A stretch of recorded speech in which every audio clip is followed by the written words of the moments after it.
I'm John Church, and I'm the author of Newport, the Artful City. And in this installment, we're looking at Bellevue Avenue and the evolution of this street, which became famous in American history. The street was laid out in 1853. It originally had been called Jew Street, and it extended from the Jewish burying ground at the juncture of present-day Truro Street and Bellevue Avenue. A group of speculators developed Bellevue Avenue, knowing that the open meadowlands in the southern portion of the city were ripe for development for summer cottages, as Newport was becoming a fashionable seaside resort. If we look at a map of Bellevue Avenue from the city atlas, we see the cottage of Richard Morris Hunt at the very corner of Truro Street and Bellevue Avenue. In many ways, he was the man who would transform the way Bellevue Avenue looked. He was the first American architect to attend the École des Beaux-Arts in Paris, the premier school in Western Europe. He came back to the United States in 1855, and he began to build. His cottage was at the very center of Newport at the time, the meeting of the old colonial city on Truro Street and what would become the 19th century resort city on Bellevue Avenue. As you make your way down the street, across the street from Richard Morris Hunt's house, just about a block down is Redwood Library and Athenaeum, the one grand 18th century building on Bellevue Avenue, built in 1748 by Peter Harrison. At that time, Redwood Library sat in open meadowland. And as we make our way down the street, Richard Morris Hunt would design picturesque wooden summer cottages and then eventually graduate to the grand stone palaces for the Vanderbilt family and others in the 1890s. The next image shows Bellevue Avenue at the corner of Memorial Boulevard. At the time, it was called Bath Road when this photograph was taken in about 1900. And in the background, you see Richard Morris Hunt's Traverse Block, a half-timbered, medieval-looking building that was seen while he was in France at the École des Beaux-Arts. And so here he's even developing commercial structures for the street itself.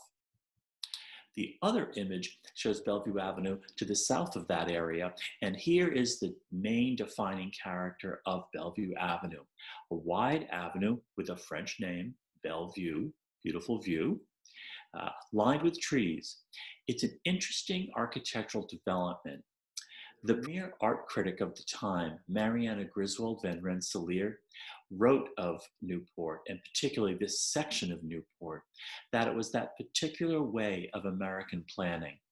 Wide streets, houses set on their own lots, surrounded by lush greenery, or she called them thick-set and lofty trees.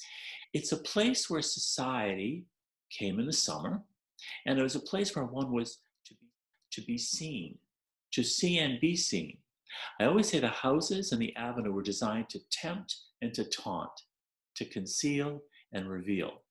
Meaning, we would drive down that avenue, and through the gates, you could see these grand works of architecture by America's leading architects, by America's leading landscape designers.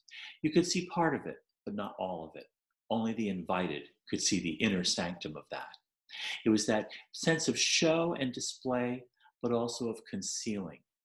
It was the place of fashion, and fashion is an ever-changing thing. It's always moving towards the new or the innovative.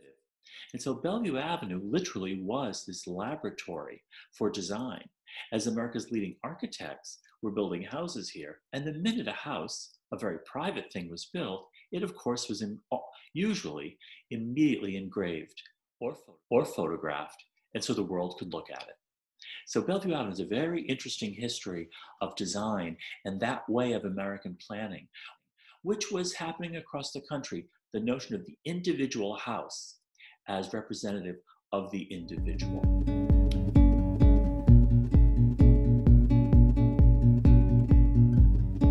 In 1945, Life magazine did a specific story on Newport, and it was called Life Visits a Fading Newport. And it said, after 2 world wars and economic depression, the gates of these houses, meaning Bellevue Avenue, may never be opened again. It was considered the death knell. And Henry James had declared these great houses in his writings in the early 20th century as white elephants, that someday they would stand vast and blank because they were just too grand to be maintained. Well, what's interesting is Bellevue Avenue has survived. Its character really has been maintained through adaptive reuse. Some houses privately owned, some places house museums, other places used for educational purposes. It's an interesting story of a grand street that has survived regardless of the vagaries of time.